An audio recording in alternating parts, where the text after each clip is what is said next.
você vai ouvir neste podcast. A maior parte das nossas decisões não são tomadas pela lógica racional. São tomadas pelos nossos impulsos emocionais. E a narrativa tem esse poder de entrar na vida humana dessa forma completa. Ela mexe com a gente como um todo.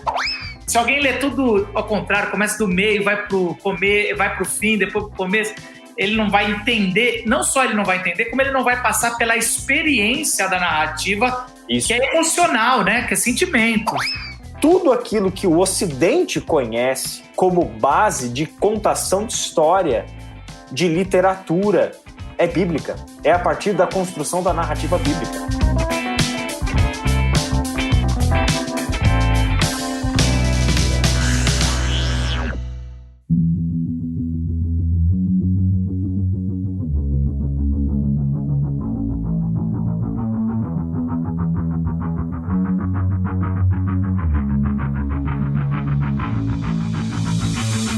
Estamos de volta! Mais uma vez de novo alguém! Seu Renato veio falar comigo agora, você viu? Os sites de fofoca estão dizendo que a gente brigou. Se juntos já causam, imagina juntos, né? Agora, me responda uma pergunta. Hoje Diga. a gente vai falar sobre narrativas bíblicas. Isso. Esse podcast se transformou em um podcast seminário de Bíblia, é isso? Porque tivemos evangelhos, tivemos cartas paulinas, romanos e agora essas narrativas. Não, daqui a alguns meses o cara vai poder tirar um certificado depois de ouvir os podcasts, né? Isso é praticamente uma série nossa, né? E a gente agora vai dar Esse é o último, né, Renato? Mais especial. A cereja do bolo. Então, mano, Mazzacorati, um cara doutorando, muito gente boa. Que bom que a gente tá podendo apresentar ele para o público da Glocal. É um cara que vale muito ouvi-lo, professor na FLAM, Faculdade Latino-Americana de Teologia Integral, ao qual formou alunos excelentes como eu e você. Putz, mas dá outra referência aí. Elias Binja, sei lá. Agora sim. Agora foi, não foi não? Caleb Ribeiro não pode, né? Não, também não. Menos ainda. Mas o seminário é ótimo, né? E o cara é professor de Bíblia lá, de Novo Testamento, hermenêutica. Pegou meu emprego. Cara, mas o pessoal vai aprender muito, porque isso é muito novo. O que a gente vai conversar nesse podcast, Renato, são conceitos muito novos sobre narrativas bíblicas. Veio muito da teologia bíblica e hoje a gente agora pode discutir de forma melhor, entender melhor a intenção do autor, que na verdade no fundo, Renato, eu e você quando vai ler a Bíblia, a gente quer entender o que Deus está revelando para nós. Sim. E é isso que a gente está buscando nessa série de Entendendo a Bíblia, principalmente o Novo Testamento. Mas o que me chamou a atenção nesse podcast é que, apesar de ser um assunto novo, né, e muita gente pode pensar que vai ser super técnico e tudo mais, mas não é. É um assunto muito... É uma nova forma de... Nova entre aspas, né? Mas é uma forma diferente de enxergar a Bíblia, né? A partir do texto como uma narrativa e prestando mais atenção no conteúdo do que necessariamente na parte teórica, que durante muito tempo a gente se prendeu, né? Exatamente. Mas é isso, cara. Eu também fiquei... Eu, pra falar a verdade, tô aprendendo. Tô igual todo mundo. E eu aprendo quando eu edito, né? Porque de vez em quando eu tiro uns pedacinhos pra colocar no YouTube. Então você também tá... Você deve ter aprendido mais editando esse negócio. Pra caramba. Ouvindo e aprendendo. Só mais um recadinho que eu queria deixar, uma propaganda antes da vinheta pra gente já começar com tudo, Rê. Vamos lá. É o seguinte, se você quer estudar Romanos capítulo por capítulo... Olha só, é de graça. Infelizmente é comigo, né, Renato? Sempre tem um defeito, né? Sempre tem uma pegadinha. Não, mas é bom, pô. Então, Renato, a gente já teve uma aula de introdução. Teve aquela webinário ou live, depende do que. Se você tá na modinha, você chama de webinário. Se você não tá, é live. Com o Bernard Cho. E é o seguinte... É limitado, cara. Eu, 3 dias depois que eu abri as inscrições, já tenho 433 inscritos. E eu vou fechar com 1.000, mano. Então, se você tá ouvindo isso, corre lá, se inscreve. porque eu não consigo. Qual é o motivo? Porque eu sou estrelinha? Não, porque eu não dou conta de responder pergunta de 1000 estudantes, mano. Mano, eu fico escravo desse negócio, Renato. É igual ser escravo da edição do podcast, eu fico escravo desse negócio. Pra você sentir um pouquinho o gostinho que é. Mas falando sério aqui, é uma alegria, cara. Foi muito legal o Sermão do Monte. E agora Romanos também vai ser muito bom estudar com a galera, conversando junto. Então, entra aqui na descrição desse podcast, se inscreva e bom podcast pra vocês, gente. Isso aí, falou, gente. Está no ar. Cultura. Espiritualidade. Impacto social.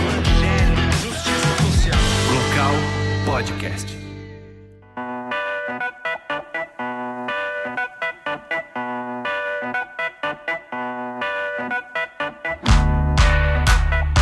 Israel Mazakorati, tudo bem, meu amigo? Prazer, Marquinhos. Tudo bem, sim, cara. Que alegria estar aqui com você. É muito gostoso, eu pelo menos assim, eu tenho muita alegria de dar hermenêutica, né? Foi uma matéria que eu me apaixonei, é uma matéria que você trabalha o tempo todo com Bíblia, né? A Bíblia na mão, ali a interpretação, é bom ver as pessoas progredindo no conhecimento de Deus e das narrativas. Agora, mas assim, uma pergunta que eu queria já abrir aqui o nosso bate-papo. A maior parte da Bíblia é composta por narrativas? Numericamente falando, a gente já pode dar alguns números assustadores para a maior parte das pessoas. Pelo menos eu, quando eu estava no começo da minha jornada de estudos bíblicos, teológicos, eu fiquei assustado com esse dado, né? A gente pode chegar a um número de aproximadamente 70% da Bíblia ser texto narrativo, né? O Antigo Testamento, 40% do Antigo Testamento é texto narrativo, né? E no Novo Testamento a gente tem Mateus, Marcos, Lucas, João e Atos dos Apóstolos como textos narrativos. Então a maior parte da Bíblia é narrativa. E aqui é uma coisa que eu costumo brincar com os alunos, que é o seguinte, né? A gente está acostumado a ler 2 Timóteo, né? 1 Timóteo 3,16 e tal. E aí a gente lembra daquele negócio, né? Que a palavra é inspirada por Deus, né? Existe um sopro divino ali na palavra, né? E aí a gente sempre debateu nos universos da teologia como que essa inspiração aconteceu. Mas a inspiração, qualquer que seja a linha teológica dela, se foi um ditado, se foi um insight, se foi, ou seja lá o que for, mas sempre a inspiração estava relacionada ao conteúdo, ao que foi revelado, e nunca à forma. Então eu sempre brinco com os meus alunos o seguinte: para mim, tão importante quanto considerar o conteúdo inspirado é pensar que Deus sabia o que estava fazendo quando inspirou a maior parte da Bíblia em narrativa, né? E aí o que foi gostoso é que uma vez eu lendo o livro do Gordon Fee, do Douglas Stuart, um clássico já da interpretação bíblica, o Entendes o que Lês, no capítulo que ele vai falar sobre a natureza das narrativas, ele diz o seguinte: é nossa pressuposição que o Espírito Santo sabia o que estava fazendo quando inspirou tão grande parte da Bíblia na forma narrativa. Pensamos ser óbvio que este tipo de literatura serve bem ao propósito revelatório de Deus, né? E aí a gente percebe que, Deus não apenas estava preocupado em nos dar conteúdos que revelassem quem Ele é, quem nós somos, a necessidade da salvação e o instrumento da salvação, mas Ele estava também interessado em se comunicar, escolhendo uma linguagem de forma específica. E aí, graças a Deus, a Bíblia é uma narrativa, né? E a composição, a Bíblia, a gente pensa, e só para a gente explicar isso, quando a gente fala que a Bíblia, na sua maior parte, é composta de narrativas, a gente está falando especificamente de um gênero literário chamado narrativa. Só que isso pode ser levado a uma dimensão até mais ampla. Em que sentido? É que todos os gêneros literários da Bíblia, as próprias narrativas, os textos poéticos, os poemas, as canções, as cartas, as profecias e etc., textos de interpretação mais literal, textos que pedem uma interpretação mais simbólica, assim por diante, ou seja, todos os gêneros literários da Bíblia estão sendo utilizados dentro de uma grande narrativa. E esta grande narrativa é o que a gente chama de história da salvação, né? Os atos, né, que compõem a Escritura, a criação, a queda, a redenção, a consumação e assim por diante. Então não tem como a gente pensar em Bíblia e em pensar em a nossa fé e a nossa cosmovisão se não for a partir de uma lógica da estrutura narrativa. Uma coisa que eu estava discutindo com o Vitor Fontana é que, por exemplo, nós temos um estilo literário chamado Evangelho, né? Até estávamos discutindo qual é a diferença entre um evangelho e uma biografia, ou as biografias antigas e tudo mais. E foi bem legal o bate-papo. Mas uma coisa das narrativas e dos evangelhos é que você está você, entre aspas, põe a tua cabeça para ler uma narrativa e no meio de uma narrativa entra outro gênero literário, porque a narrativa ela acolhe qualquer gênero literário. Então você está lá vendo a narrativa de Moisés no deserto com o povo libertando, daqui a pouco entra os mandamentos, que na minha opinião é uma das narrativas mais, vamos dizer assim, não é uma narrativa, mas é uma das linguagens de estilo literário mais fáceis de entender como revelação, é um mandamento, aquilo é um mandamento e pronto. Aí você tá nos evangelhos, daqui a pouco entra uma parábola. E aí, caramba, aí complicou tudo, porque você tá com um modelo. Como é que hoje a academia vê isso, assim? Como é que tá? Porque a narrativa não é tudo narrativa. Você tem a narrativa, daqui a pouco você entra numa poesia, e a poesia é uma subnarrativa, depende, né? Sim, um texto bíblico, por exemplo, você pegou o evangelho, vamos falar dos evangelhos como exemplo. O texto, o evangelho, que ele é uma unidade literária chamada narrativa. Então, ele tem uma característica especial de narrativa, que desprende ele do texto historiográfico e do texto biográfico. Então, o evangelho, como você falou, ele é um gênero específico, mas aonde que a gente categoriza ele? Dentro do universo da narrativa. Ou seja, toda uma estratégia de contar uma história está sendo utilizada ali. Todos os elementos de narratividade estão ali. Esta grande narrativa é o que a gente chamaria de macronarrativa. E ela vai ser composta por micronarrativas. Então, o que são as micronarrativas? As parábolas, né, que é uma pequena narrativa que compõe, que faz parte de uma grande narrativa, mas ela sempre se liga ao todo. Por exemplo, os diálogos que Jesus tem, né, com os diálogos menores que ele tem ali em João, você tem isso, né, João 4, por exemplo, João 3 e tal. Então, aquilo ali, elas têm um começo, meio e fim, são pequenas narrativas, podem ser categorizadas como micronarrativas, porque tem um começo, meio e fim, tem uma estrutura narrativa, tá? Mas elas estão fazendo parte de uma macronarrativa, de uma grande narrativa. E as genealogias? Então, elas são elementos que a própria linguagem em si, claro que não é uma narrativa. Por quê? Porque não. Ela tem um propósito, tem uma linha condutória, você vai vendo, não sei. Então, a questão é a seguinte: a gente chamaria de narrativa aquilo que tem uma estrutura narrativa. Então, tem sempre a narrativa, ela tem que seguir uma estrutura. A pergunta é a seguinte: se eu te ler somente uma genealogia, você vai entender começo, meio e fim, personagens, você vai ter a sensação do nó, da virada, da resolução. Se eu somente te contar a genealogia, você não vai ter esse elemento. A narrativa, ela é uma... Quais são esses elementos básicos de uma narrativa? Então, são um personagem, um conflito e a reação do personagem ao conflito, seria isso? Vamos pensar assim, ó. Vamos tentar pensar graficamente. Imagina um V aqui, assim, ó. Um V, né? Então, a narrativa começa em um ponto. Vou começar daqui, né? A narrativa começa num ponto A. Esse ponto A é quando a narrativa é o que o nome que a gente usa para a estrutura mais comum da narrativa é o método quinário. Então, é uma narrativa dividida em 5 partes, tá?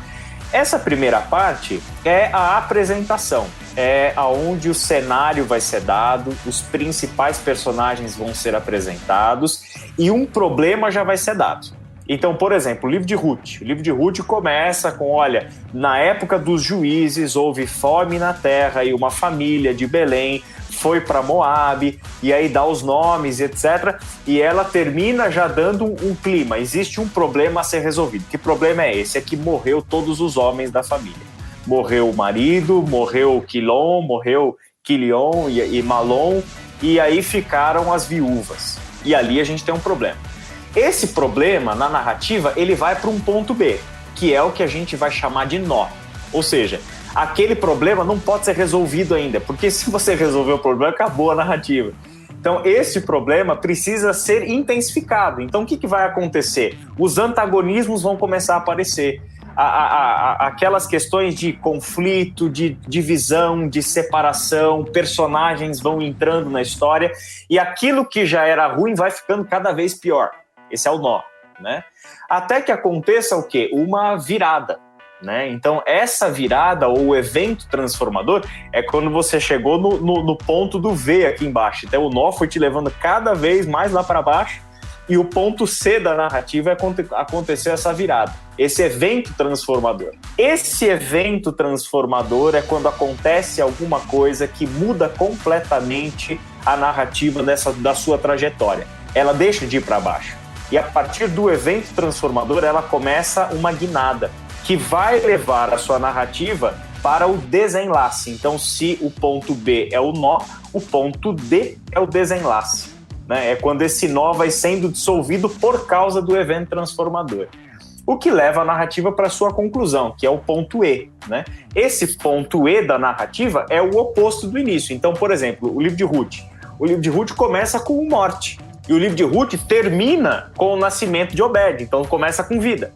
É o oposto. Né? Ali você tem uma família de Belém indo para Moabe, é uma situação terrível. Tem a ironia, né? Belém, que é a casa do pão, não tem pão, tá passando fome. O pessoal tá indo para Moabe, que é um povo inimigo e práticas religiosas absurdas e tal. E ali você tem o Quilion e o Malom, né? Os nomes significam alguma coisa, né? Os nomes ali, o fraco e o doente. E o texto termina com o quê? Uma tragédia que a Noemi bota a culpa da tragédia em Deus, né? Foi Deus que trouxe a tragédia para mim. Mas como é que a narrativa termina? Termina com vida. Nasce Obed que é o adorador, né? Significa o seu nome, né? Então, essa é a estrutura de uma narrativa. Esses 5 pontos que compõem uma narrativa, né, eles estão na nossa cabeça. Se você chegar na sua casa amanhã, você foi dar uma caminhada, você viu um gato atravessando a rua. Você vai chegar na sua casa, você vai querer contar para sua esposa que você viu um gato atravessando a rua. Mas você vai usar uma estrutura quiásmica para contar que o gato atravessou a rua. Você não simplesmente descreve a cena, você conta, você quer gerar um efeito sobre a pessoa que te ouve ou que te lê. E isso é o elemento fundamental da narratividade. São os elementos que nos permitem ver quais são as estratégias, as palavras, a escolha dos símbolos, como que cada um desses elementos está se comportando dentro daquela narrativa com o propósito de gerar algum efeito na pessoa que ouve aquela história.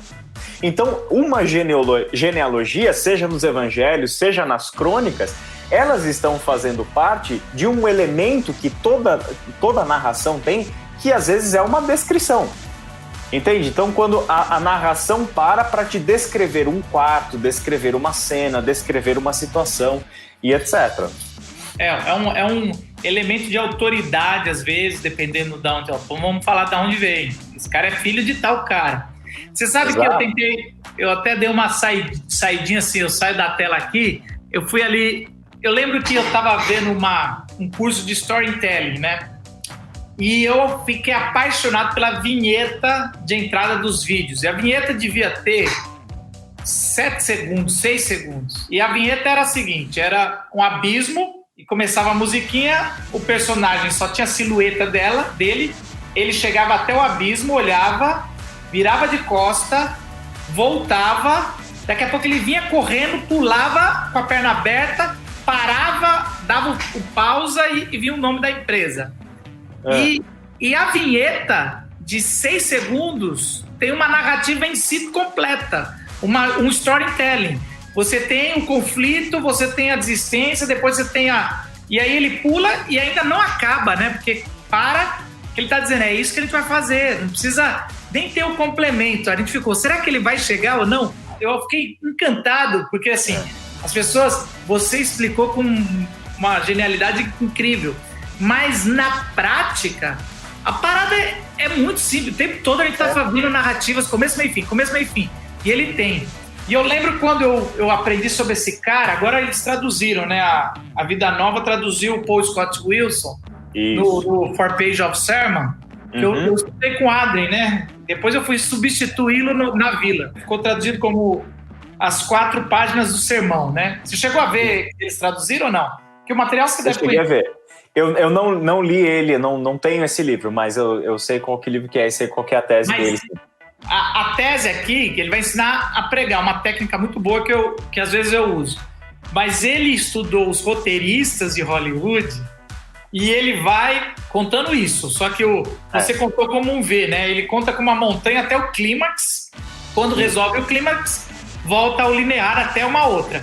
E aí eu lembro de algumas coisas. Ele colocava o tanto que tinha subclímax dentro de um grande clímax. Vamos dizer assim, na história da revelação de Cristo, o clímax é a cruz. Será que, entendeu? O clímax. Mas você tem, dentro do evangelho, vários subclímax. Você tem várias pequenas histórias, né? Exatamente. E é exatamente. E ele usa essa técnica para nos ensinar a ler, mas não só a ler, a expor a palavra, né? Então ele fala que a primeira página você vai até o clímax da Bíblia, depois até o clímax do problema no hoje. Depois você resolve na Bíblia, depois você resolve hoje. São as 4 páginas feitas de um resumo inconsequente que eu estou fazendo aqui. É muito melhor lá.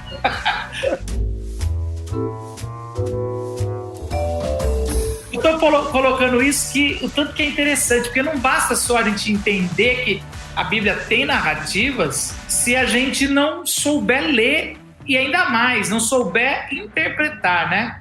Exato. A leitura da narrativa, né? Ela exige de nós um tipo de leitura comprometida com o gênero literário. Então, nós temos alguns tipos de hábitos de leitura na nossa tradição evangélica, na nossa tradição cristã, que não colaboram muito para que a gente consiga captar aquilo que a Bíblia de fato está comunicando para nós por intermédio das suas narrativas, né? Nós gostamos de ler a Bíblia meio fracionadamente, né? Aquele tipo de leitura muito semelhante ao método hermenêutico da caixinha de surpresa. Você conhece esse método hermenêutico da caixinha de surpresa? Sabe aquela caixinha que você abria, assim, aí você tirava um texto ali, aí você tinha um versículo. A de promessa? A caixinha de promessa, né? Que era uma caixinha de surpresa. Lembrava muito aquela parada do papagaio que tirava a sua sorte, assim, sabe? Alguma coisa assim. Já que você é amigo só interrompendo, já que você é amigo do Caleb, quando a gente tinha um podcast do JV, 2008, 2009, 2010, às vezes tinha muita reclamação, né? E a gente tinha um quadro chamado Caixinha de Maldição. E era uma sátira a isso, que a gente falava assim, olha, a Bíblia toda é inspirada, não vem puxar só a sua promessa. Então, quando alguém falava mal do programa, a gente pegava o nome da pessoa e puxava. A gente encheu de versículos de maldição dentro da caixinha. E a gente falava, qual vai ser a maldição que a gente vai puxar pra esse cara? Se tem promessa, tem maldição. Aí a gente puxava e ria, e se divertia. Mas é isso, a gente quer fazer seleção, né? É isso que você vai falar dessa hermenêutica, né? Exato, porque o texto narrativo, ele é uma unidade. Então, como você falou, como eu falei, começo, meio e fim. Ele foi construído para gerar um efeito sobre nós. Então tem algumas coisas, Marquinhos, que eu gostaria de pontuar rapidinho, que eu acho que impedem a gente de alcançar esse objetivo dos autores narradores da Bíblia. A primeira delas é a leitura religiosa demais que a gente faz do texto bíblico, né? A gente, com a leitura sacra demais que a gente faz do texto bíblico, a gente perde, por exemplo, o elemento de humor, de ironia, né? Esses antagonismos que o texto traz, coisas às vezes até que no texto original era meio pesado, assim, se a gente traduzir literalmente algumas coisas, são palavras pesadas que os nossos olhos, que são sagrados demais, não nos permitem enxergar coisas assim no texto, né? Então isso tudo tá lá. Tem texto bíblico que é sátira, tem texto bíblico que é irônico, tem texto bíblico que é feito para ser engraçado mesmo, é para você dar risada. Só que esse nosso olhar sagrado demais para o texto bíblico, mais sagrado do que a Bíblia própria, né, nos impede de perceber isso daí. A segunda coisa, a gente perdeu essa perspectiva de que a Bíblia é literatura, de que a Bíblia é palavra de Deus enquanto é palavra humana. E porque ela é palavra humana, ela foi escrita com as nossas capacidades de criatividade, com as nossas capacidades poéticas, né? De transcender o momento, de olhar para uma coisa e criar metáfora de alguma coisa. Só a gente é capaz de fazer isso, só a gente é capaz de criar linguagem, mas não só isso, né? Além da linguagem, a gente consegue olhar para uma coisa e dizer que isso daqui é uma outra coisa.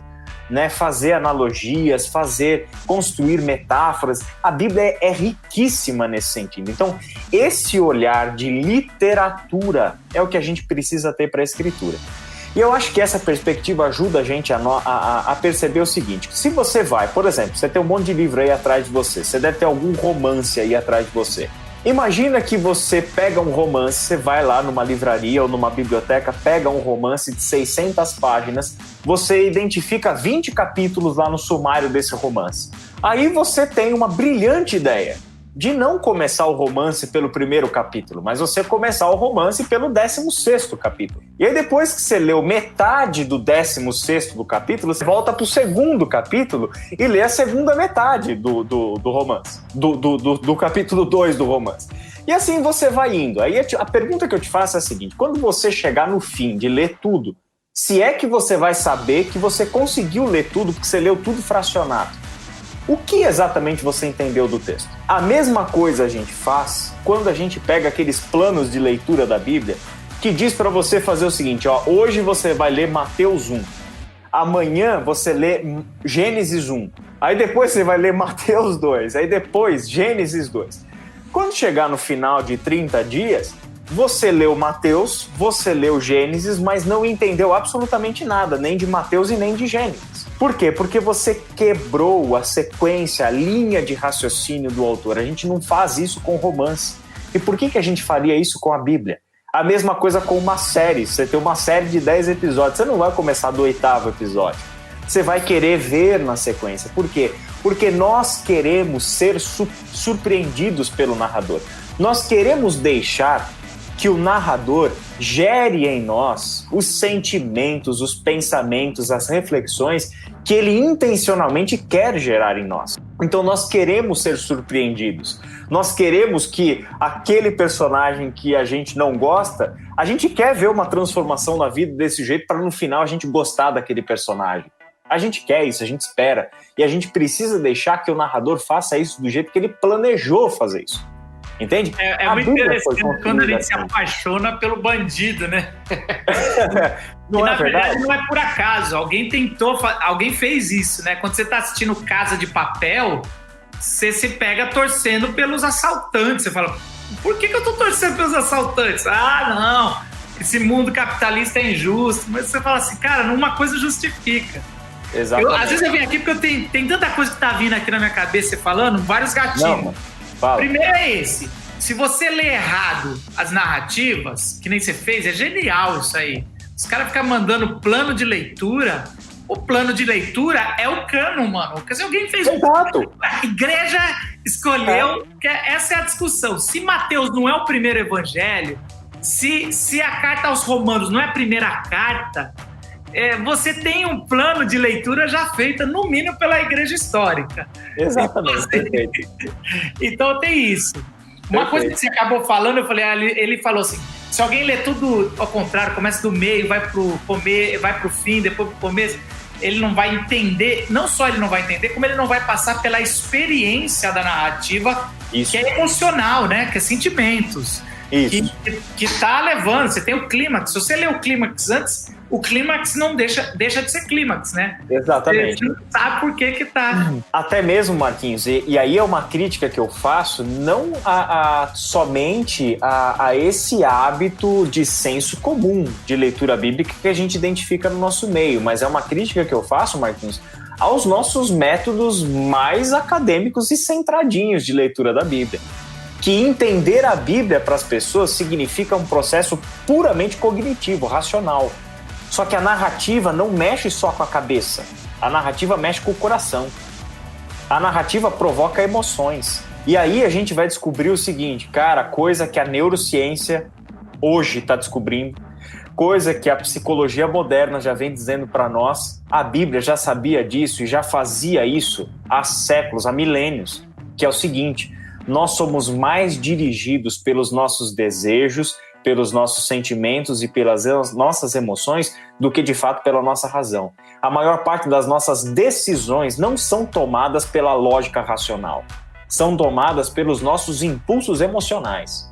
E a narrativa tem esse poder de entrar na vida humana dessa forma completa. Ela mexe com a gente como um todo. Eu tenho mais um comentário que você falou, que é uma correção que eu quero fazer, que eu acho que você sabe, mas eu, como eu fui presidente do Terra dos Palhaços por muito tempo, você falou que algumas visões, não a nossa, algumas visões santas da Bíblia, de leitura bíblica, não nos faz ver o humor, a ironia. Eu acho o seguinte, eu entendo o que você falou, mas o nosso problema é a visão sobre santidade. Então é uma leitura religiosa, porque você tem o humor santo, você tem a ironia santa. Então não é uma leitura santa da Bíblia, é uma leitura religiosa, porque a Bíblia é santa e continua com ironia, com humor, com várias coisas. Então, assim, eu entendi o que você quis dizer, mas às vezes a gente às vezes precisa corrigir o nosso conceito sobre santidade do que até a nossa leitura, porque se você está achando que você está lendo a Bíblia de forma santa e você tem que tirar toda a parte humor, você está equivocado no que você entende sobre ser separado por um propósito divino, né? Que é santo. E se o Salmo 2 diz que a fonte de toda santidade está no céu e dá risada, porque de fato a gente precisa corrigir esse conceito de santidade nosso. Perfeito.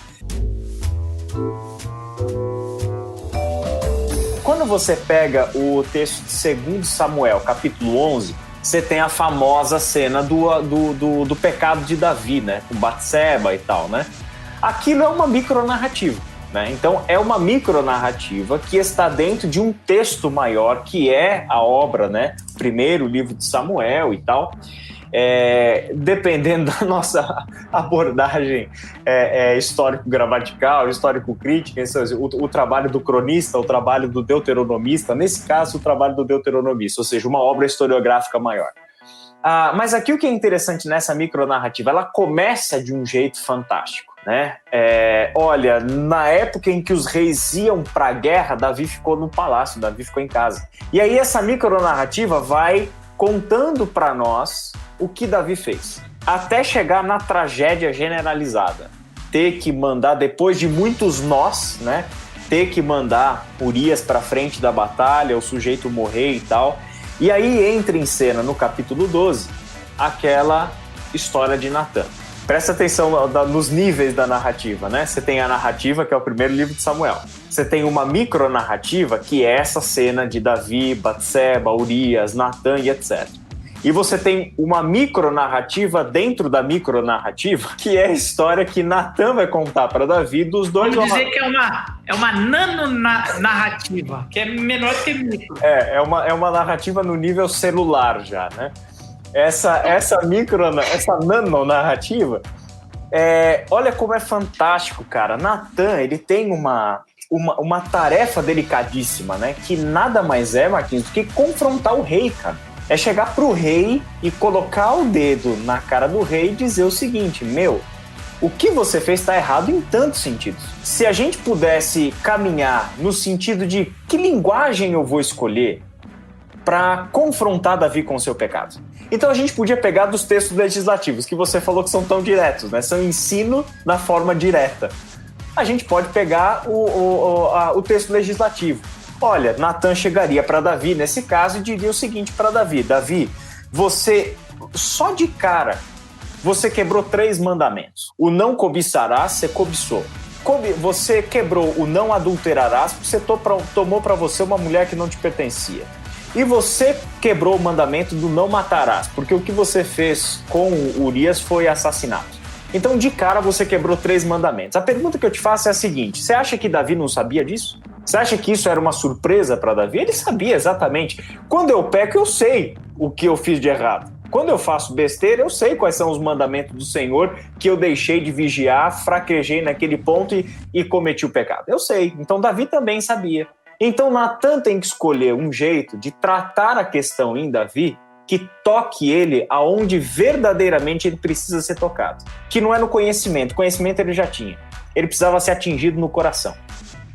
Então o que ele faz? Ele conta uma história. E quando ele conta a história, ele faz com que Davi se enxergue no cara que foi injustiçado. Tanto que a resposta de Davi para Natan é: quem é o sujeito, o rico, que tinha um monte de ovelhinhas e que foi matar a única ovelhinha, a ovelhinha de estimação, que dormia no pé da cama do cara, que comia na mesa com eles, a ovelhinha de estimação para fazer um churrasco para os amigos? Quem é o sujeito que matou a ovelhinha? Porque eu vou matar esse cara. Aí é que Natan tem Davi exatamente no lugar que ele precisava ter Davi. Irado. A ira. Ele se sentiu no injustiçado. Aí ele entendeu porque a narrativa fez com que ele vestisse a roupa do outro. E o outro que ele mesmo injustiçou. Então o Natan pode dizer para ele: Davi, você é esse cara. E aí a narrativa tem esse desfecho fantástico, né? Por quê?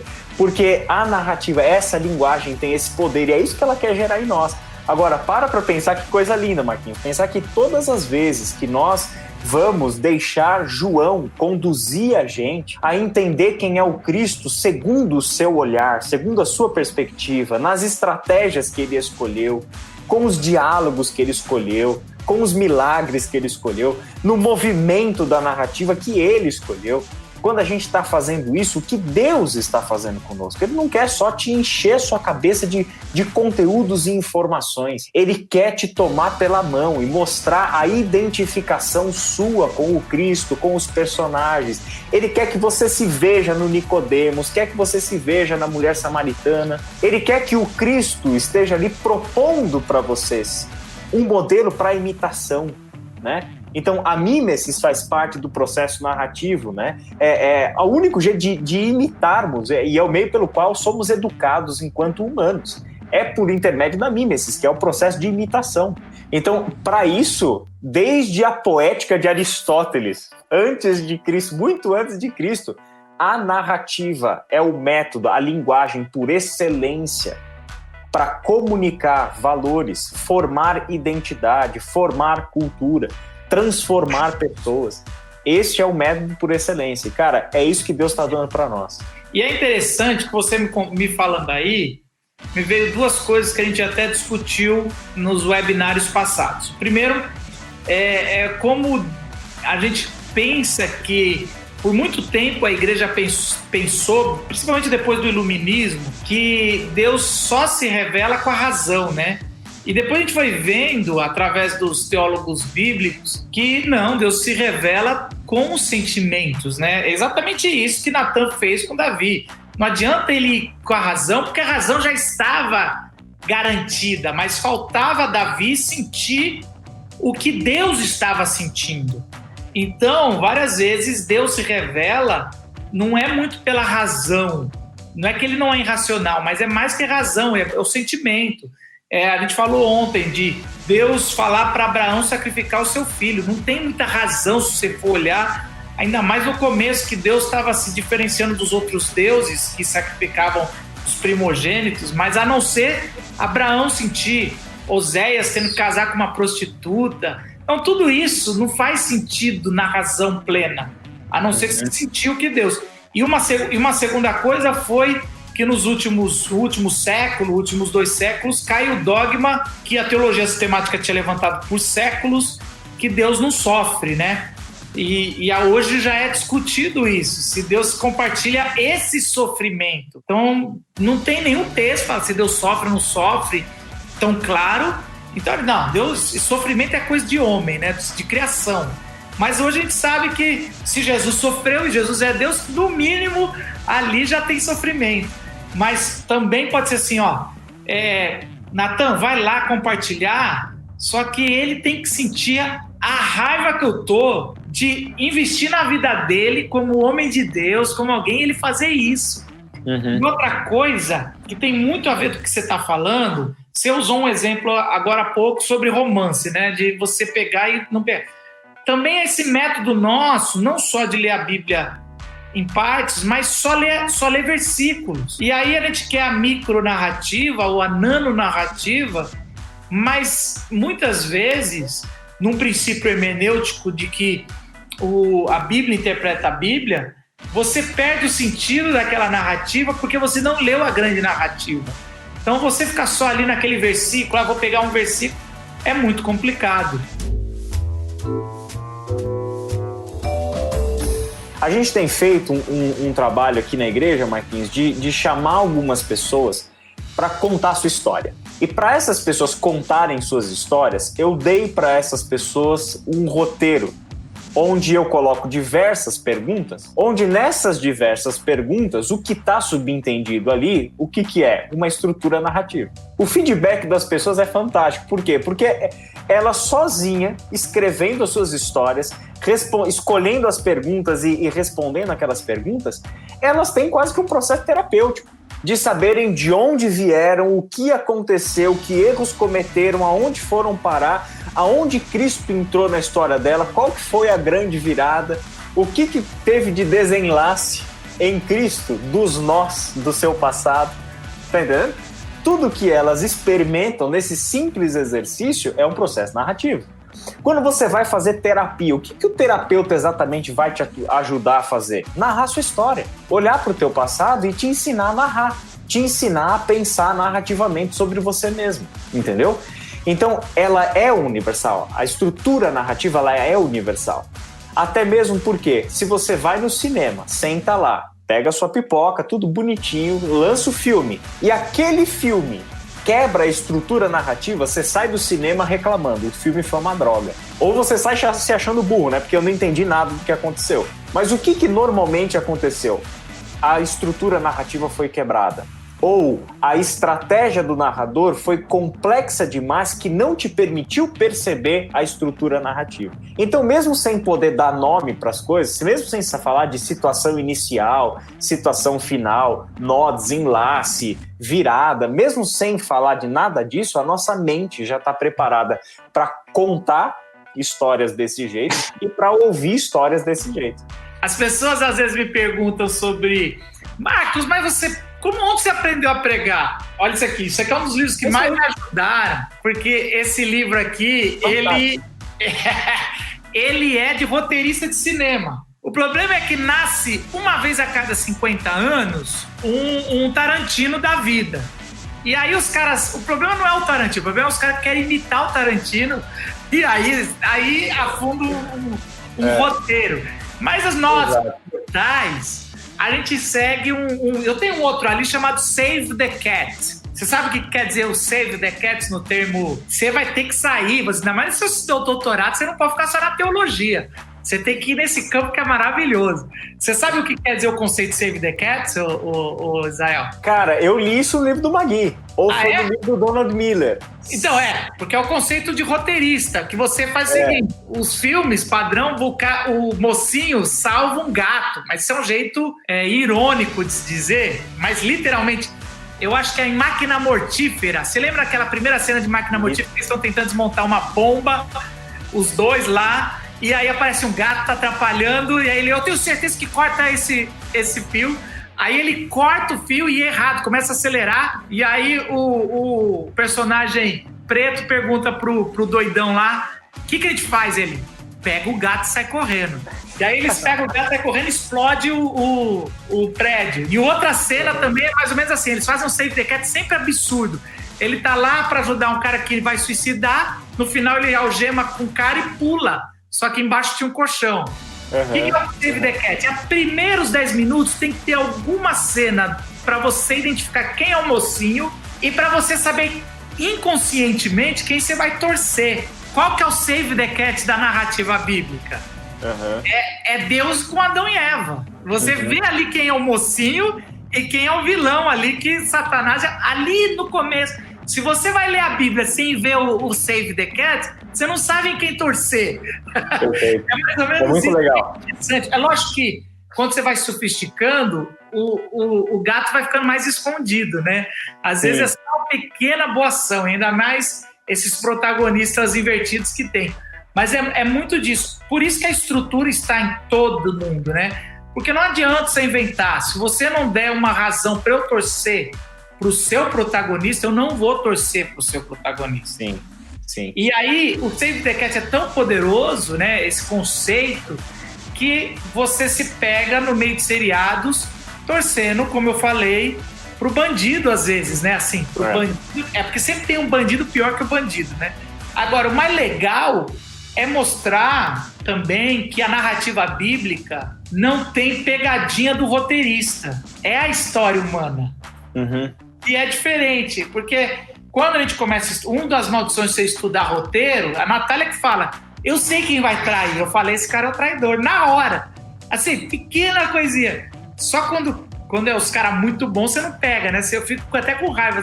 Cara, eu não tinha visto. Mas a maioria das vezes você sabe quem vai ser o traidor ali. Uhum. Mas na Bíblia não. A Bíblia é uma história real, muito bem contada, narrativa. Muito bem contado.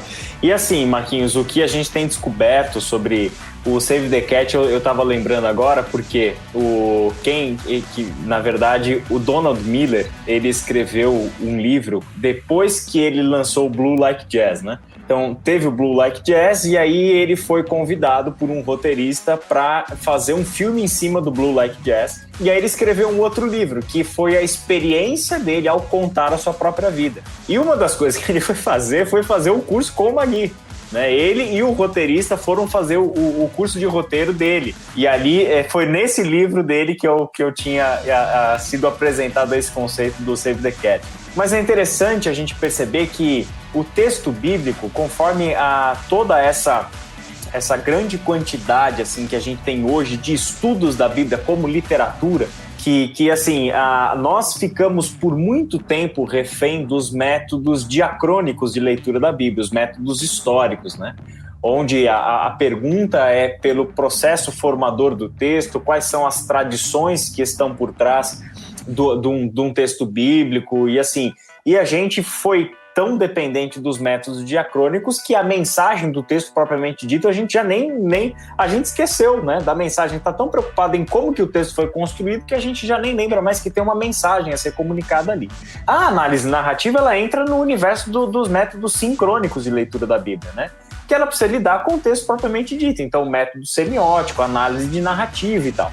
Este universo da análise de narrativa tem trazido coisas assim fantásticas que nos ajudam a perceber uma riqueza literária na Bíblia que, se a gente só olhar, né, do nosso jeito tradicional para as escrituras, a gente não vai captar. Coisas assim, detalhes fantásticos. Por exemplo, Marcos, o Evangelho de Marcos, né? O Evangelho de Marcos, ele é um texto simples, curto, corrido, cheio de ação, portanto, Jesus está fazendo um monte de coisa ao mesmo tempo e tal, mas tem um negócio que em Marcos, aí a gente vai aprender isso na teologia do Novo Testamento, né, que é o segredo messiânico. Em Marcos tem um segredo messiânico, né? Você está lembrando das aulas do Itamira agora, né, sobre o segredo messiânico. Aí eu aprendi com ele sobre o segredo messiânico, porque é sempre aquela pergunta que o narrador vai deixando: quem é esse, né? Quem é esse que perdoa pecados? Quem é esse que o vento obedece? Quem é esse? Quem que o povo diz que eu sou? Quando aí ele começa a ser solucionado lá no capítulo 8, né? Mas o que é interessante? Da perspectiva da narrativa, o que é fantástico? O leitor já sabe quem é esse desde a primeira frase do Evangelho. Então o segredo messiânico não está sendo escondido do leitor, mas sim dos personagens. Quem não sabe quem é Jesus são os personagens, porque o leitor, na primeira frase, Evangelho de Jesus Cristo, Filho de Deus, e etc. Mas isso é uma técnica. É uma técnica. Por quê? Às vezes você usa assim: mal ele sabia que naquele dia ele ia morrer, no final daquele dia ele ia morrer. Aí o cara começa a contar, ou naquele dia ele ia morrer. Aí ele começa a contar a história daquele dia. Você já ficou preso na primeira frase, porque você fala: esse cara vai morrer. Só que você não sabe como, quando. Aí qualquer hora, quando ele vai passar 7 horas da manhã, que ele vai atravessar a primeira rua, você fala: vai ser agora. E aí não morre. Aí ele sofre um assalto. Aí você fala: agora ele vai morrer. Não morre. Aí você pode contar a história que for. O cara tá preso. Exatamente. pela primeira frase. Mal ele sabia que naquele dia ele ia morrer. A mesma coisa é Jesus, o Filho de Deus. Aí você fica, tá, mas quando é que esse povo vai descobrir isso? Exato. De que jeito, em que momento? Agora esse povo vai descobrir quem de fato ele é. Mas é interessante você perceber isso em Marcos, porque essa é uma estratégia. Cara, isso não é por acaso. As pessoas precisam entender isso. As pessoas precisam saber, por mais óbvio que seja, a maior parte das pessoas não tem noção. Princípio do Evangelho de Jesus Cristo, o Filho de Deus, conforme estava prometido no profeta Isaías. Cara, ele está falando do Messias desde o começo, entendeu? Só que esta é uma estratégia de uma informação privilegiada, que somente o narrador e o leitor sabem qual é a resposta. Eles sabem qual é essa informação. E aí ele vai te conduzindo em todo o Evangelho, escondendo isso e querendo te fisgar, né? Te trazer para dentro da narrativa com essa pergunta o tempo todo, para que chegue nesse ponto que você falou. Por exemplo, o Evangelho de João, ele adora enigma. O Evangelho de João trabalha com enigmas de uma maneira fantástica. Isso é uma estratégia de narrador. Então, por exemplo, o primeiro capítulo de João. Nós temos um enigma... Ele adora enigma, tanto adora enigma que escreveu a revelação, né? o livro dos enigmas, né? E até hoje a gente bate cabeça com isso, de tanto enigma. Cara, a gente tem uma cena fantástica, assim, ó. Capítulo 1 de João, a partir do verso 35 ao verso 42. Na verdade, 39, do 35 ao 39. É bem curtinho, mas olha que fantástico. No dia seguinte, João estava ali novamente com 2 dos seus discípulos. Quando viu Jesus passando, disse: "Vejam, é o Cordeiro de Deus." Ouvindo-o dizer isso, os 2 discípulos seguiram Jesus. Então, presta atenção nas palavras, no movimento, né? Seguir Jesus tem a ver com discipulado, porque o chamado ao discipulado é me segue, né? Mas olha só, ouvindo dizer isso, os 2 discípulos seguiram Jesus. Voltando-se e vendo Jesus que os 2 os seguiam, perguntou-lhes: "O que vocês querem?" Eles disseram: "Rabi", que significa mestre, "onde estás hospedado?" Uma tradução possível é onde você mora. Mano, olha a pergunta que os caras estão fazendo para Jesus. Qual é a relevância dessa pergunta? Percebe? Mas tudo bem, vamos deixar o narrador continuar pra gente, né? E Jesus respondeu: "Venham e verão." Então foram. Por volta das 4 da tarde, viram onde ele estava hospedado e passaram com ele aquele dia. André, irmão de Simão Pedro, era um dos 2 que tinham ouvido o que João dissera e que haviam seguido Jesus. Essa é uma cena que trabalha com uma questão enigmática que é muito legal. Por quê? Porque parte deste enigma, parte da resposta desse enigma é não resolver o enigma. É mais ou menos o sujeito que pulou do abismo, que você contou lá na vinheta, né? Por quê? Qual é a pergunta que foi feita? Mestre, aonde você está hospedado? Ou mestre, onde você mora? E o que a gente acabou de descobrir? A narrativa termina e você ainda não sabe onde Jesus mora. E a pergunta não foi respondida. O que Jesus deu como resposta? Venham e verão. Jesus, como resposta a uma pergunta, oferece um convite. Venham e vocês verão. E o que acontece de fantástico? Eles foram por volta das 4 horas da tarde, viram onde ele estava hospedado, é ocultado para nós aonde ele estava hospedado, a gente não sabe onde ele estava hospedado, mas é lógico que esses 2 sabem. Então é o inverso do que Marcos fez, entende? Marcos compartilhou conosco uma informação que os personagens não tinham. E aqui os personagens têm uma informação que nós não temos. E aqui foi escondido. Mas o que ele está fazendo? Mostrando para nós, em outras palavras, que muito mais importante do que você saber onde Jesus mora é que você passe uma tarde com ele. Porque o resultado de passar uma tarde com Jesus, o que é? André, irmão de Simão Pedro, era um dos 2 que tinha ouvido o que João dissera que havia seguido Jesus. E qual é o resultado de uma pergunta que não tem sentido nenhum, onde você mora? A oportunidade que Jesus dá dos caras irem com ele, passarem uma tarde com ele, qual é o resultado disso? É o André que vai apresentar Pedro para Jesus e Pedro se torna, na sequência da narrativa, quem? Aquele que se tornaria a rocha, a pedra. Então, são essas estratégias de narrador, elas estão presentes na literatura bíblica, o que mostram uma narrativa bíblica cuja composição, cujo teor poético, cuja a potencialidade que ela tem é muito grande. A gente tem 2 autores importantes na história da literatura sobre esse assunto. Erich Auerbach escreveu um livro chamado Mimesis, onde nesse livro ele faz, e não faz isso com intenções apologéticas, ele faz isso com intenções de crítica literária, buscando as bases fundantes da narrativa ocidental. E aí ele compara a Ilíada de Homero com a narrativa bíblica e chega a uma conclusão incrível. A qualidade da narrativa bíblica, da construção dos personagens, da psicologia dos personagens é muito mais elevada do que um clássico como a Ilíada de Homero. E ele chega a fazer uma afirmação muito forte.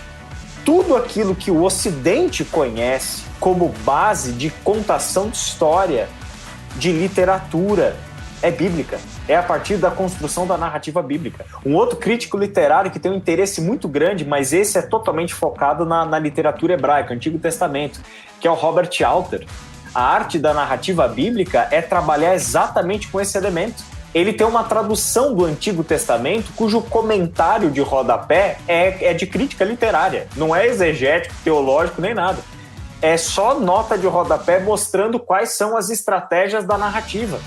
Isso é fantástico. A gente tem um universo aí para descobrir, Marquinhos, que se a gente conseguir alcançar esse mundo, descobrir esse novo olhar para as escrituras, com tudo isso que a gente tem alcançado, eu tenho certeza absoluta que muita coisa boa vai ser descoberta por nós, e essa aproximação, de fato, da Bíblia com a vida, ela vai acontecendo, né? Quais são os desafios para a teologia com essas novas perspectivas das narrativas? Então, eu até tinha separado aqui o N.T. Wright para um dos pontos, né? Por quê? Porque uma das coisas que a descoberta da Bíblia quanto narrativa, ou na verdade não é descoberta, né? Na verdade a gente não está descobrindo nada novo, mano. A gente só está dando voz àquilo que sempre foi e que de alguma forma a gente soterrou debaixo de um monte de entulho, que é a beleza da narrativa bíblica.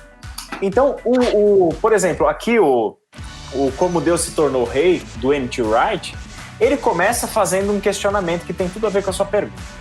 Ele mostra o seguinte: como é que a gente pensa em Jesus? A gente pensa em Jesus, por exemplo, a partir de proposições. Então, a nossa cristologia é construída, a cristologia que veio da dogmática, da sistemática e assim por diante, ela é construída em cima de afirmações. Os nossos catecismos são construídos em cima de afirmações, certo? Isso é importante? Claro que é importante. A gente precisa organizar o nosso pensamento, a gente precisa saber argumentar, a gente precisa dar explicações para quem nos questiona, tudo isso é importante. Qual que é o problema? É que nós substituímos ao invés de somar. Nós reduzimos a narrativa bíblica em 4 afirmações. Que Jesus Cristo nasceu da Virgem Maria, padeceu sob Pôncio Pilatos e ressuscitou ao 3º dia. Mas o que essas 3 afirmações me trazem sobre Jesus? Aquilo exatamente que os evangelhos deram pouca atenção. E para aquilo que os evangelhos mais deram atenção, essas 3 proposições silenciam. Que não foi como ele nasceu e como ele morreu, é como ele viveu. Com quem ele andou, com quem ele conversou. Você veio aqui no meu canal falar mal de Nicéia? É isso que você está querendo dizer, meu amigo? Eu não, eu só tô citando o N.T. Wright, tá? Só pra deixar claro. Do credo de Nicéia? Como assim? Que ousadia! Agora que você ficou com meus amigos fundamentalistas. Então, vamos lá no N.T. Wright. É uma limitação de narrativa. É você reduzir, né? Aqui, mais perto do nosso contexto, o Nestor Migas escreveu um Jesus popular, né? Por uma cristologia narrativa. Ele traz exatamente a mesma problematização. Então, a gente precisa entender isso, né? Quais são os desafios? Quando a gente está olhando para a Bíblia com um novo olhar, o olhar da literatura, da narrativa, nós não estamos querendo desconstruir o que os nossos pais fizeram. Nós não estamos querendo jogar fora a teologia dogmática, a teologia sistemática. A gente não é maluco, a gente precisa delas. A gente sabe disso.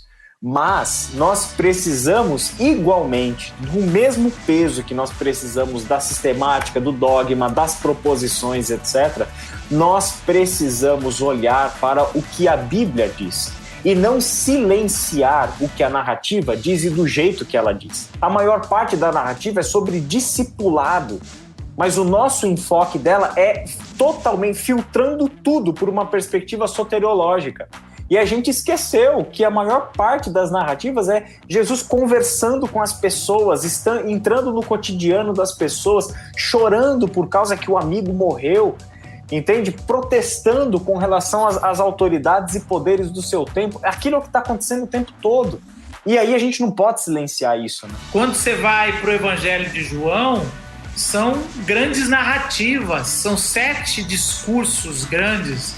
Ele, como bispo de Éfeso, já está ali expondo uma outra narrativa e falou, já temos os 3 sinóticos, mas vamos fazer um pouco das narrativas ao invés de ser, não é nem cronológico as coisas lá. Sim. E a gente limitar em alguns conceitos ali realmente é muito pouco.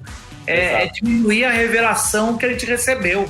E, cara, eu super recomendo um conhecimento que chegou pouco aqui no Brasil para nós, Marquinhos, que é o que é chamado nos Estados Unidos de teologia pós-liberalismo, que é essa grande guinada da teologia narrativa. Quem apresenta isso, cara, de um jeito brilhante é o Alistair McGrath, nessa obra super conhecida dele. Ele explica isso, cara, como que foi essa virada, né, e como a teologia já pós-liberalismo teológico, ela, cara, essa escola, que a gente nem poderia chamar muito bem de escola, mas essa esteira pela qual a narrativa está entrando de novo para o universo do fazer teologia, do pensar a teologia à luz da narrativa, de perceber a Bíblia como uma grande narrativa. A gente tem, por exemplo, o Van Hooser, né? O drama da doutrina, né? Quer dizer, essa perspectiva da estrutura narrativa, dessa percepção, ela é muito importante. O Hans Frey fez um trabalho magnífico, né? A obra é O Eclipse da Narrativa Bíblica, que é um trabalho sobre a hermenêutica do século XVIII e XIX, onde nós perdemos completamente de vista a narrativa e nós nos centramos completamente nos processos críticos, históricos, arqueológicos, que são tremendamente importantes. A gente não, em nenhum momento a gente desconsidera isso, né? Mas que, no meio disso tudo, a gente está redescobrindo a Bíblia como ela sempre foi, na sua capacidade comunicativa brilhante, que é a narrativa. Então, acho que esse é o desafio, Marquinhos, é olharmos para esses novos avanços, olharmos para o que essas pessoas têm produzido e a gente, sem os nossos preconceitos, né, sermos maduros, né, para a gente poder consumir teologia de qualidade sem ter nenhuma preocupação de que isso vai afastar a gente da verdade do evangelho, nem nada. Não, cara, tem muito a acrescentar para a gente aqui, né? Os insights sobre narrativa já estavam lá em Agostinho. Na verdade, a gente tem que lembrar de um dos lemas principais da reforma. Está sempre reformando no sentido de curioso. E hoje tem tantas técnicas boas de exercício de leitura, de novos, que não podemos cansar, né?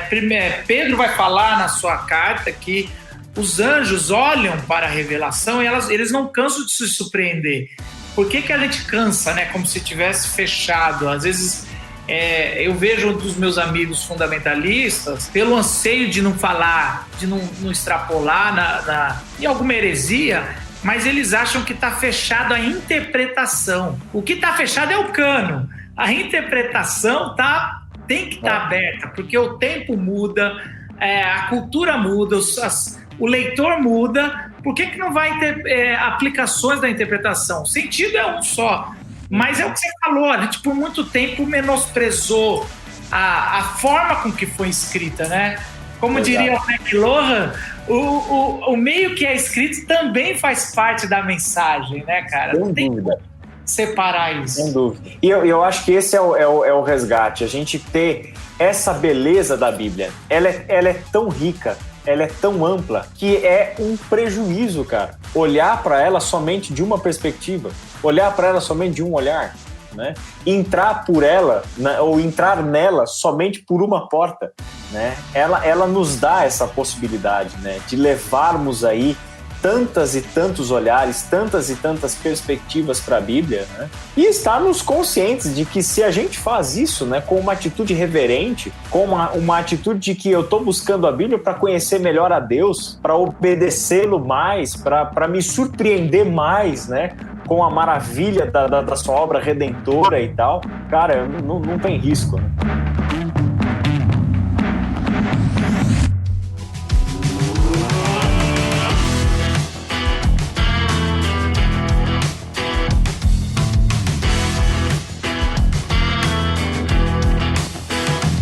Local Podcast.